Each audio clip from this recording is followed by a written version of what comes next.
Abraham's willingness to sacrifice his only son Isaac is quite a story. Now, please understand that this story was to help people move away from the false idea that God wants human sacrifice. God never wanted that.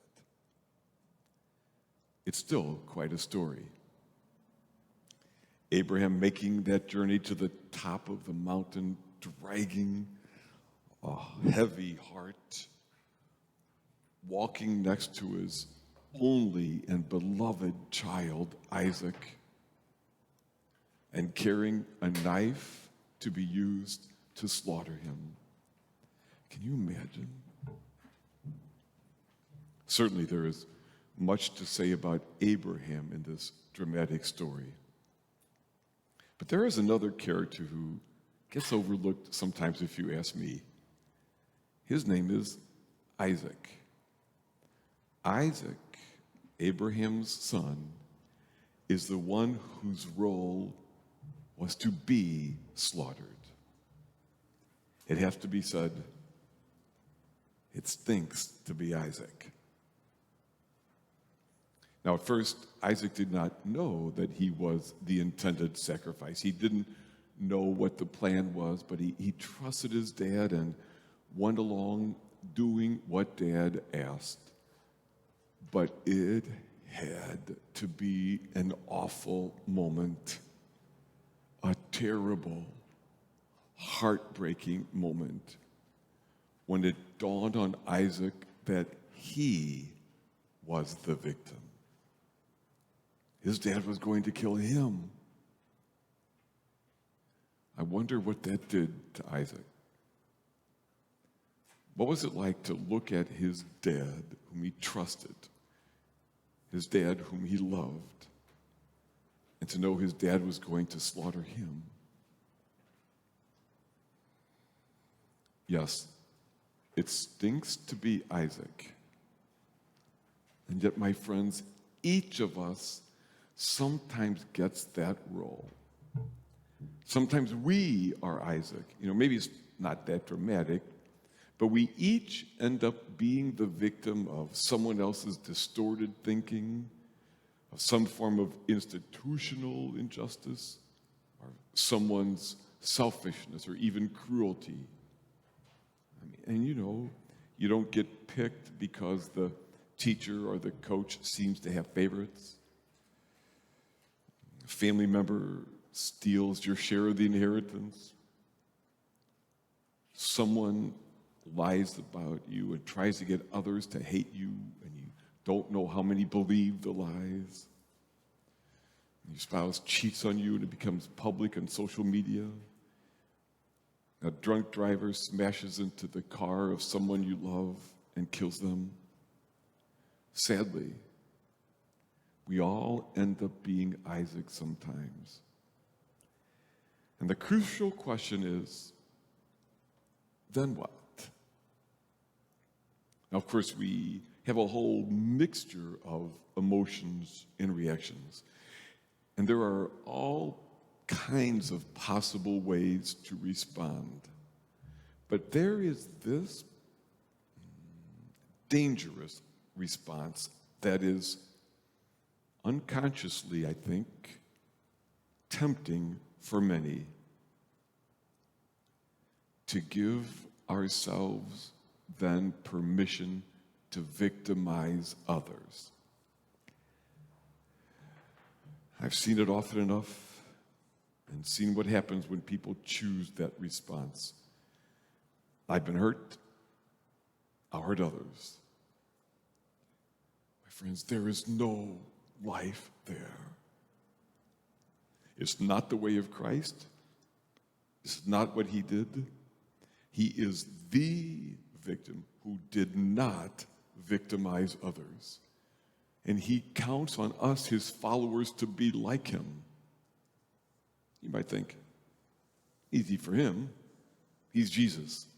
I'm not.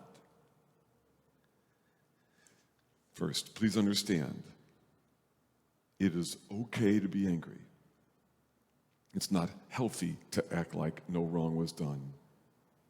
We are not excusing others' bad behavior. And we should not remain in abusive situations. Seriously, we should not. But it is a delusion to think that taking out our angers on others will help us. That is a false light. It just really kills our souls. And Jesus knows that each of us, in small ways or in big ways, will be treated unfairly or taken advantage of. People can be mean and hurtful and make our lives hard. But there is that which no one and no thing can take from us. First, our freedom to choose how we will respond. And no one can take away our dignity. No one can take away our joy. I mean, we can give them away, but no one can take those from us. And that is the power that was in Jesus as he hung upon the cross and forgave those who killed him. And that is the power that is in each of us. There's a power in here that is part of me and more than me, and I can always draw on that. Nothing can keep me from choosing goodness. Years ago, a man, I've told a few of you about him, buried his daughter, the victim of a drunken driver who swerved into his daughter's lane and killed her. Now, several weeks after the funeral, excuse me, I asked him what it was like to try to go through life now without his daughter taken from him in such a senseless act. He talked about how food tasted like sawdust, how it broke his heart to watch his other family members grieve, how lonely it was to watch the rest of the world go on as if nothing happened. At one point, he put his head down for a while, and I wasn't sure what he was thinking. And then he looked up at me and said quietly, "I will have anger, but I will not have hatred." He said, if I have hatred in my heart, that senseless act of violence claims another victim. If I have hatred in my heart, that senseless act of violence claims another victim. This heartbroken man knew a profound truth. There is a price to pay for dealing with our hurts by victimizing and hurting others. I don't want you ever to be victimized. What I want even less, that any of us would ever victimize others. There is no life there. There is no salvation there. There is no joy there. There is only darkness and death. But there is another way, a difficult way of great light and life. The way Jesus chose. With all my heart, I believe his way is worth it. Yes, it stinks to be Isaac. The crucial truth, it stinks even worse to become the one who then victimizes others.